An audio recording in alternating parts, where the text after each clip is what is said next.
You elected me because you wanted a representative in Denver who would listen to you. Bernie Herpin is fighting hard to hold on to the Senate seat he assumed last year. I serve with the pleasure of those who sent me here, and that's what I've tried to do over this last year, is let them know that they now have a voice in Denver. In the historic recall election that got him to Denver, he was the only candidate on the ballot to replace John Morse. We have tried during this last session to improve our rights, and about 12 bills that were submitted have all been defeated on party line votes. Now he's got a challenger. I think there's a lot that sets us apart. I'm very much in support of LGBT rights.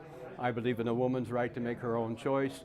I'm very opposed to standardized testing, and I'm very much concerned and hope to be a passionate advocate for the southeast part of Colorado Springs that Bernie Herpin wished to not represent when he was in the city council. You know, it's a clear choice between a person who wants to empower the individual, empower our parents, empower our kids, and one who thinks that government is the solution to everything.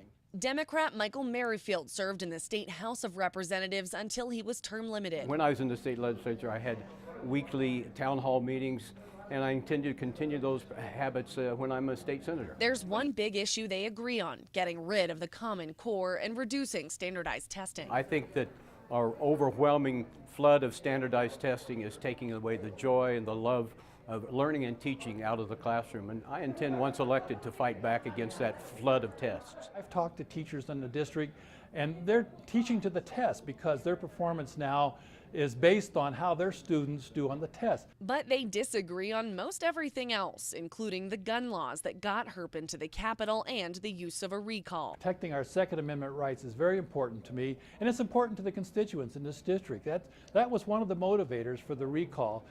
But we have tried during this last session to improve our rights, and about 12 bills that were submitted have all been defeated on party line votes. But that's very important to our constituents. We recall politicians and leaders for egregious misconduct or for breaking the law, not because they do something we disagree with.